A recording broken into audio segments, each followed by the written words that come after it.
Merci à tous ceux qui ont pu arriver aujourd'hui. Merci à tous ceux qui nous ont aidés à l'organisation de cette soirée, de cette journée, cette conférence de présentation de la section AI Paris. Merci à tous ceux qui sont encore là pour accepter gracieusement de partager un peu de leur savoir avec nous. On aura Lasconi qui va arriver tout à l'heure.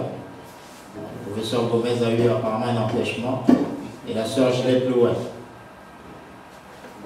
Une pensée spéciale à la sœur Jenny Djeki, à qui il est arrivé un petit désagrément ce matin, dans la nuit en tout cas, et qui se trouvait à l'hôpital. Le thème de mon intervention sera l'éducation afrocentrale. Elle s'est déroulée en 3 étapes. On va faire un petit rappel historique, un état des lieux de la situation des Africains et des Afro-descendants et quelques pistes de propositions. Donc, historiquement, au 7e siècle de l'ère qu'on appelle galiléenne, l'Afrique a connu l'invasion de arabo-berbères, avec à la clé une islamisation forcée, ce qui a été la cause de plusieurs millions de massacres. Vu que cet événement a eu lieu il y a plus de 1200 ans, on peut imaginer qu'il y a eu au moins 500 millions de morts. 1441, début de la traite négrière européenne. Pendant cette traite négrière européenne, beaucoup de nos frères ont été déportés du continent aux Amériques, aux Antilles, à Haïti et dans plein d'autres endroits. Cette traite également a fait plus de 250 millions de morts. Le 8 janvier 1454, Nicolas V, qui était un pape de l'Église apostolique et romaine, a écrit ce qu'on appelle la bulle papale. Cette bulle justifiait la déportation et la mise en esclavage des Noirs. 1492, Christophe Colomb découvre l'Amérique. Bon, découverte d'un continent déjà habité et qui a été la cause d'un massacre sans précédent de la population locale. 1791, du 14 au 21 août, se tient à Haïti la cérémonie du Bois Caïmoun. Cette cérémonie marquera le début de la révolte noire et elle mènera à la création du premier État noir libéré en 1804. Au cours de cette révolte qui a duré plusieurs années, donc de 1791 à 1804, il y a eu beaucoup de milliers de nos frères qui ont été massacrés par les soldats, entre autres français. De novembre 1884 à février 1885, s'est tenue à Berlin la conférence de Berlin. Pendant cette conférence, le continent africain a été divisé, partagé par les Occidentaux, sans la présence d'aucun Africain. De cette conférence, nous avons hérité les frontières actuelles de l'Afrique. Et c'est pour cela que certains se disent Camerounais, Ivoiriens, Sénégalais, et on fait même des procédures à la CPI. Apparemment, il y en a une entre le Niger et le Burkina Faso pour discuter des frontières imposées sous le joug de la colonisation. 1947 à 1948 à Madagascar, plus de 600 000 personnes sur une population estimée à l'époque à 3 millions, soit 20% de la population locale, ont été tués par l'armée française. La même chose s'est passée au Cameroun. Dans les années 55 à 71, plus de 400 000 personnes ont été tuées par l'armée coloniale. Bien sûr aidées par les suppôts, dont les Camerounais ou des Africains qui travaillaient avec les colons. Depuis 1958, la plupart de nos leaders ont été assassinés. Chris Olympio, Lumumba, Steve Biko, Amilcar Cabral, Sankara et j'en passe.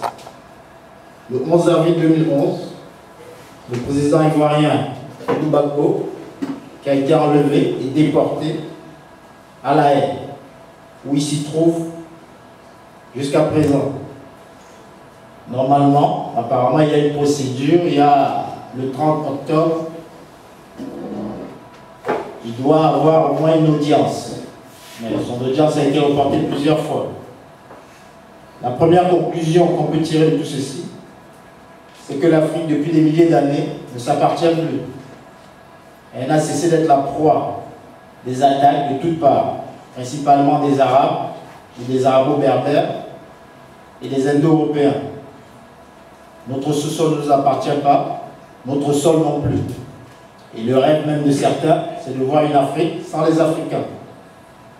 Nous ne sommes pas libres. Depuis 2000 ans, nous avons perdu l'initiative historique.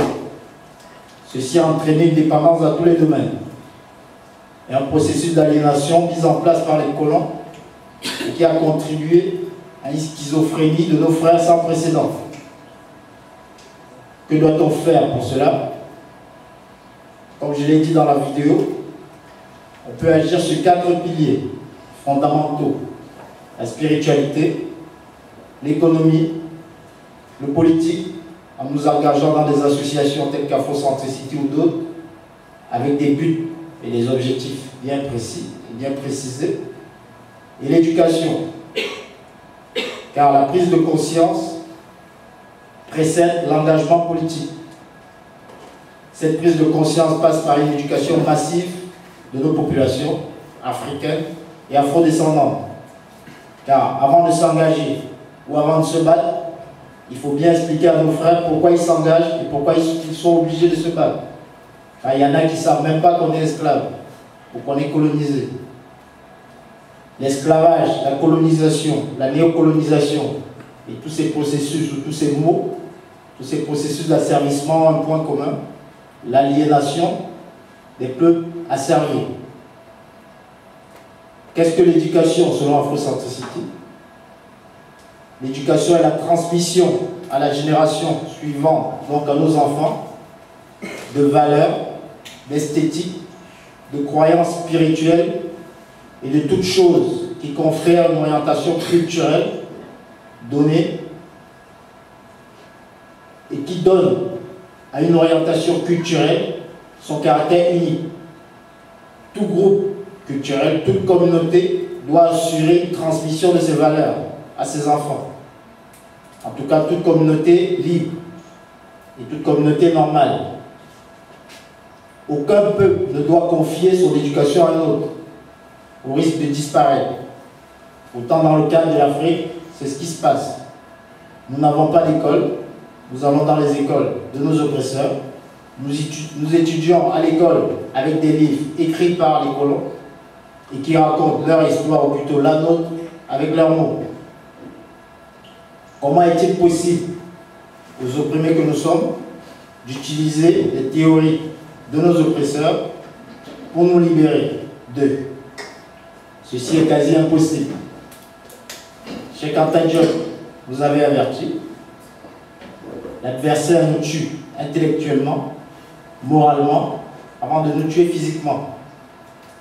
Si on a tué l'intellect et la culture et le moral d'un individu, on n'a même plus besoin de l'attaquer. C'est lui qui va attaquer ses frères à nos places. C'est de cette manière qu'on a supprimé les groupes entiers. On vous nie en tant qu'être moral, on vous nie en tant qu'être culturel, on ferme les yeux, on ne voit pas les évidences. On compte sur votre complexe, votre aliénation, sur le conditionnement, les réflexes de subordination et sur tant d'autres facteurs de ce genre. Et si nous ne savons pas nous émanciper d'une telle situation par nos propres moyens, il n'y a pas de salut. On mène contre nous le combat le plus violent même que celui qui a conduit à la disparition de certaines espèces. Quels sont les enjeux? Les enjeux sont tout simplement la possibilité d'extinction totale de notre peuple. et de notre race, de notre variété biologique. L'histoire récente ou lointaine est là pour nous rappeler. Dans ce qui s'appelle les États-Unis aujourd'hui, il n'y a plus d'Amérindiens. Les autochtones d'Australie ont été décimés. En Afrique du Sud, on avait essayé, mais bon, ça n'a pas encore été comme ils voulaient. Et dans les régions occupées par les Arabes ou les Berbères, les autochtones noirs, Kamines, n'existent pas. Et ils sont même persuadés qu'ils méritent leur statut d'esclave ou de relégation au rang de l'humanité. Tout ceci est arrivé parce que l'Afrique ne maîtrise pas son système éducationnel et ne peut pas enseigner à ses enfants, de par le monde, l'histoire selon ses propres mots. Car les mots sont nécessaires pour identifier nos mots, MAUX. Nous nous trouvons dans une situation où la majorité de notre population non seulement ignore son histoire, mais en plus s'identifie carrément à l'oppresseur. Surtout ici à Paris, ou en France, ou en Europe, beaucoup de nos frères qui ont des cartes délivrées dans les préfectures ici se disent français, ou allemands, ou suisses, et j'en passe. Pourtant, il suffit juste d'aller dans la rue pour demander à n'importe qui si on est français et si on nous considère comme français. Pour illustrer ce combat éducationnel et spirituel, vu que certains n'en voient pas l'importance, dans le livre d'histoire, en classe de 4e, voici la définition qu'on donne du terme négrier. Négrier, c'est celui qui pratique la traite des Noirs. Ce terme désigne ceux qui les capturent, souvent africains eux-mêmes, ceux qui les achètent pour les vendre, musulmans, africains et arabes. Ça, c'est la définition du terme négrier. Bon, ça veut dire qu'aucun Français, aucun blanc ne peut se sentir concerné par ce terme. Maintenant, la définition du terme noir, vu qu'on se dit noir, dans le dictionnaire, dans le livre Le Trésor de la langue française, noir, c'est celui qui inspire l'inquiétude, la mélancolie, qui est répréhensible, immoral ou illégal, au caractère méchant, perfide, menaçant, inquiétant, suspect, exclu, obscurité, ténèbres, etc. Après avoir lu ça, c'est normal que nos sœurs et nos frères aient honte de leur peau et se sentent responsables des crimes commis par d'autres. Car beaucoup de nos frères, que ce soit sur le continent ou dans la diaspora, sont persuadés qu'ils ont été vendus, en tout cas pour ceux qui se disent antillais, par les Africains sur place. Et qu'on avait l'habitude d'esclavagiser nos propres frères. C'est ce qui est marqué dans le livre, bien sûr, puisque les négriers est soit noirs, soit africains, musulmans ou arabes, mais jamais blancs ou catholiques ou j'en passe. Nous devons donc avoir nos outils propres à nous, nos écoles, nos télés, nos sites internet, nos journaux. Et le lion doit apprendre à raconter, lui aussi, l'histoire de sa chasse. Nous ne devons pas toujours attendre que le chasseur raconte notre histoire à notre place. Quel serait l'apport d'Afrocentricity International? Déjà, qu'est-ce que Afrocentricity International? Afrocentricity International est une organisation dont le siège actuel est à Philadelphie. Il a à sa tête la Perad Amamazama, que vous voyez là. Elle dispose de sections en Europe, actuellement, en Allemagne, en Belgique, en Suisse. En Afrique, il y a une section en Côte d'Ivoire pour l'instant. Et bien sûr aux États-Unis. En Guadeloupe, il y a aussi une section, et à La Réunion, il y a une section qui va être créée bientôt. La philosophie d'Afrocentricity International, c'est l'afrocentricité. Et non l'afrocentrisme, comme l'a rappelé mon frère Mano. L'afrocentricité, c'est un concept qui existe depuis des années. Il a été théorisé et remis au centre du débat par le professeur Molefi Assanté dans un livre en 1980, des Theory of Social Change, l'afrocentricité, la théorie du changement social.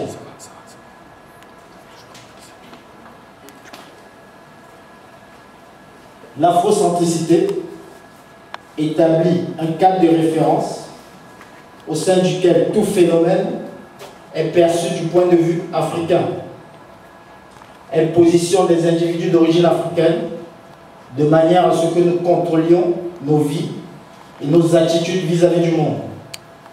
Cela signifie que nous devons examiner tous les aspects de la dislocation des Africains, la culture, l'économie, la psychologie, la santé, la religion. En tant que théorie intellectuelle, l'afrocentricité consiste à étudier les idées et les événements du point de vue des Africains perçus comme agents et non comme victimes. Il s'agit de l'Afrique qui s'affirme intellectuellement, psychologiquement, cassant les chaînes de la domination occidentale sur nos esprits, afin que nous puissions nous-mêmes nous libérer dans tous les domaines. Le concept afrocentrique épouse les visions de nos prédécesseurs et de nos Garvey, Césaire et Diop. Parmi les objectifs affichés d'afrocentricité internationale, nous avons l'identification des sources de connaissances africaines appropriées concernant les phénomènes culturels, économiques et sociaux, la création et la dissémination d'idées qui placent les Africains au centre de leurs propres intérêts, au centre de leurs propres expériences historiques, et ceci afin de transformer les problèmes en solutions. Le réancrage des Africains dans leurs propres traditions ancestrales et leurs rituels.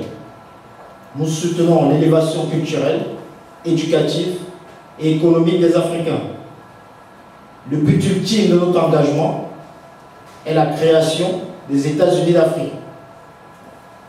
Et ceci participe d'un effort pour créer une forte conscience culturelle historique.